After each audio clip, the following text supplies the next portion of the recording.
Hello guys, आशा करती हूँ आप सभी बहुत अच्छे होंगे और आप सभी को मेरा दिल से नमस्ते। और मैं आप सभी के लिए जो है संविधान संशोधन से जुड़े हुए कुछ और महत्वपूर्ण क्वेश्चन लेके आई हूँ, जो हमारे सभी एंट्रेंस एग्ज़ाम में पॉलिटिकल साइंस के जितने भी एग्ज़ाम होते हैं उन सभी के लिए काफ़ी इंपॉर्टेंट क्वेश्चन है।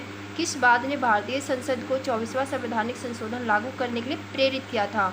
तो ये काफ़ी फेमस बात था, गोलकनाथ केस। गोलकनाथ मामले के निर्णय में जो उत्पन्न संकट हुआ था, इससे निपटने के लिए जो हमारी भारत सरकार ने जो संविधान में संशोधन करके जो है 24वां संविधान संशोधन किया और उसे लागू किया, जिसमें ये दिया गया था कि मूल अधिकारों सहित किसी भी उपबंध को जो संशोधित करने का अधिकार हमारे भारत की संसद को होगा। भूतपूर्व राजाओं के विशेषाधिकारों को किस संवैधानिक संशोधन द्वारा जो है समाप्त किया गया? तो मैं इसमें कुछ बात बताना चाहूँगी कि जब हमारा देश आज़ाद हुआ था वो कई सारे देसी रियासतों में बटा हुआ था।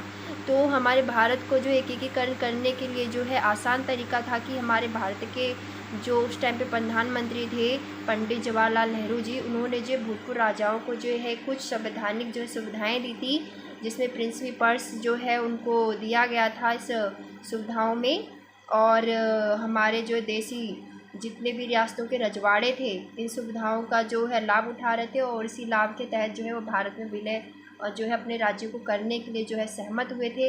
लेकिन 4 ऐसे स्टेट थे जिनको जो है भारत में विलय करने में थोड़ी कठिनाई आई थी, जूनागढ़, मणिपुर और कश्मीर जो था हमारा जम्मू कश्मीर और हैदराबाद। तो जम्मू कश्मीर और हैदराबाद को तो सैनिक कार्रवाई द्वारा जो है भारत में विलय किया गया था और बाकी को जो है वहाँ की जनमत संग्रह द्वारा जो है जूनागढ़ और मणिपुर को जो है विलय कर लिया गया था। तो जब हमारी प्रधानमंत्री श्रीमती इंदिरा गांधी जी हुई, उनको जो है भारत के विकास के लिए जो है यह लगा कि प्रिंसिपल्स को समाप्त किया जाना चाहिए और भूमि अधिग्रहण किया जाना चाहिए, जो प्रिंसिपल्स को समाप्त किए बिना नहीं हो सकता है। इसीलिए उन्होंने जो है प्रिंसिपल्स को जो है समाप्त कर दिया भारतीय संशोधन में, जो भारतीय संविधान में जो है संशोधन करवा के। तो इस संशोधन में जो है अनुच्छेद 363 में जो है इसका पार्ट क जोड़ा गया और इसका उपखंड जो है जोड़ा गया पार्ट क, और अनुच्छेद 363 के जो है क में जो है सभी जो है इससे जुड़े हुए प्रावधान जो है दिए गए हैं। और इसमें जो है हमारी निम्नलिखित बातें और भी हैं। इसमें ऐसा राजा, प्रमुख या अन्य व्यक्ति जिसे 26वें संविधान जो है संशोधन से पहले किसी समय राष्ट्रपति से राज्य के शासक के रूप में या उत्तराधिकारी के रूप में मान्यता प्राप्त थी, उसे इस संशोधन के माध्यम से जो है समाप्त कर दिया गया। तो जो 363 के जो है पार्ट ख में जो है ये दिया गया है और क में कि जो मतलब जो है 26वां संविधान संशोधन होने से पहले हमारे भारत में जितने भी देसी रियासतों के रजवाड़े हुआ करते थे, उनको जो संवैधानिक जो कुछ अधिकार थे कि जो रजवाड़े हैं उनके बेटे भी जो है आगे चल के उनकी देसी रियासतों को संभालेंगे या अन्य सुविधाएं भी प्राप्त करेंगे। तो इन सबको संशोधित करके जो प्रिंसिपल्स की समाप्ति के बाद ये सारे जो है नियम कानून ख़त्म कर दिए गए और वहाँ पे जो है राज्य व्यवस्था को अच्छे से लागू किया गया और डेवलपमेंट के लिए वहाँ के जितने भी हमारे प्रिंसिपल्स के तहत जो भूमि अधिग्रहण जो राजा महाराजाओं ने कर रखा था, तो वो सब भी सरकार ने अपने जो है अंडर में ले लिया। और इसका पार्ट ख में जो 26वें संविधान संशोधन से ऐसे राजाओं या उनके उत्तराधिकार को जो है थैलियो प्रिंसिपल्स के जो है सदस्य को जो है इसमें समाप्त कर दिया गया। तो इसमें जो राजाओं, देसी राजाओं के जो उनके उत्तराधिकार थे, उनको जो है उन उत्तराधिकारियों को जो है समाप्त कर दिया गया। उनके जितने सदस्य हुआ करते थे कि जो प्रिंसिपल्स में फ़ायदा उठाते थे और देसी जो राजा रजवाड़े थे उनके ही जो वंशज थे आगे चल के उनका फ़ायदा उठाएंगे, तो ऐसे चल के जितने नियम कानून थे इनको स्टॉप किया गया। हमारे संविधान में प्रिंसिपल्स और विशेषाधिकारों का उन्मूलन किया गया था। तो ये किस संविधान द्वारा किया था? इसका शॉर्ट में क्वेश्चन बताते हैं। तो ये था 26वें संविधान संशोधन द्वारा। ये मोस्ट इंपॉर्टेंट, ये पूछ भी जाता है कि किस संविधान संशोधन द्वारा जो है भारत के देशी रजवाड़े और रियासतों के जितने भी विशेषाधिकार प्राप्त थे उनको संशोधित करके ख़त्म किया गया। तो ये 26वां संविधान संशोधन था।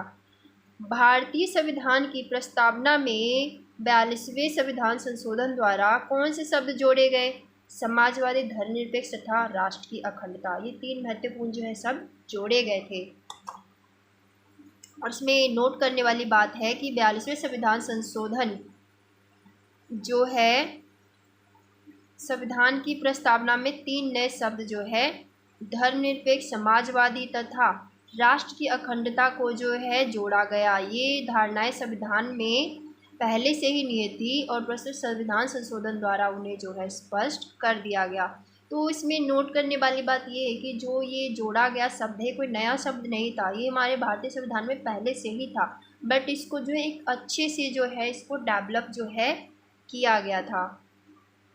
इसमें अन्य जो महत्वपूर्ण हमारे फैक्ट्स हैं वो है 42वां संविधान संशोधन अधिनियम अब तक पारित सभी संशोधनों में जो है सबसे जो है विशद मतलब जो है सबसे जो है कंट्रोवर्सी वाला जो है ये रहा है संशोधन। और इस संशोधन अधिनियम द्वारा जो है संविधान में 2 नए अध्याय 4 का जो है पाठ का मूल कर्तव्य जो है जोड़े गए और 14 का पाठ का अधिकरण जो है इसमें जोड़ा गया और जो है 9A अनुच्छेद जो इसमें जोड़ा गया। 39 का पार्ट क जोड़ा गया और 43 का पार्ट जो है क जोड़ा गया और 51 का पार्ट जो है क जोड़ा गया। 131 का पार्ट जो है क जोड़ा गया। 145 का पार्ट जो है क जोड़ा गया। 127, 128 का पार्ट जो है क जोड़ा गया और 257 का जो है पार्ट क जोड़े गए तथा 42 अनुच्छेदों में जो है संशोधन किया गया। तो ये जो इसमें इसके महत्वपूर्ण फैक्ट्स है कि इतने सारे जो हमारे संविधान जो है संशोधन जो 42 जो हुआ था उसके अंदर ये सारे आर्टिकल्स जो थे उनके अंदर जो है ये सारे पार्ट्स जो है जोड़े गए थे और उसमें कुछ अनुच्छेदों में भी जो है संशोधन किया गया था।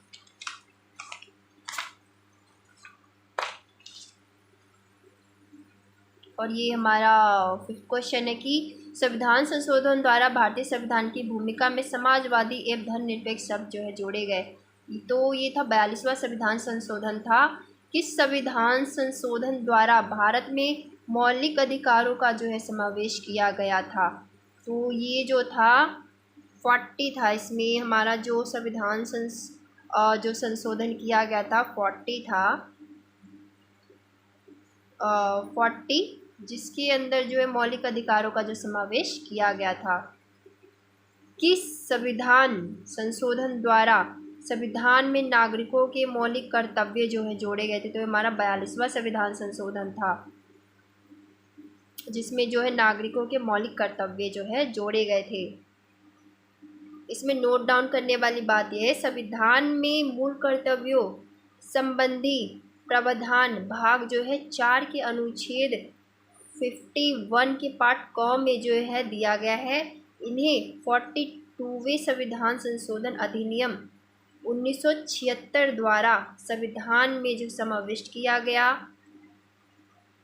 संविधान में समाविष्ट जो है किया गया था इसमें 1976वें संविधान संशोधन द्वारा। वर्तमान में मूल कर्तव्यों की व्याख्या संख्या जो है 11 है। तो ये क्वेश्चन जो पूछ लिया जाता है कि अभी जो हमारे संविधान में जो है मूल कर्तव्यों की संख्या जो है कितनी है? तो इस टाइम पे जो है वो 11 है। तो ये जो है याद रखिएगा, ये किसी भी क्वेश्चन में जो है किसी भी एग्ज़ाम में पूछ लेते हैं। इसमें अन्य जो महत्वपूर्ण फैक्ट है कि 26 जनवरी 1950 को लागू संविधान में मूल कर्तव्यों का उल्लेख जो है नहीं था। मतलब कि जब हमारा भारतीय संविधान बन के तैयार हुआ था और लागू हुआ था उस टाइम पे हमारे संविधान के अंदर जो है मूल कर्तव्यों का उल्लेख नहीं था। तो इसमें ये क्वेश्चन बनता है कि क्या भारतीय संविधान लागू होते समय या फिर जब हमारा भारतीय संविधान 26 जनवरी 1950 को बनके तैयार और लागू हुआ था उस समय मूल कर्तव्यों का उल्लेख था या नहीं था? तो इसमें हमारा आंसर आएगा नहीं था। मूल कर्तव्यों का संविधान में समावेश स्वर्ण सिंह समिति की सिफारिशों के आधार पर किया गया था। और ये भी मोस्ट इम्पॉर्टेंट क्वेश्चन बनता है कि मूल कर्तव्यों का संविधान में जो है समावेश हुआ था, मतलब किसकी सिफारिश पर जो है मूल कर्तव्यों को जो है जोड़ा गया था, किस समिति की सिफारिश पे?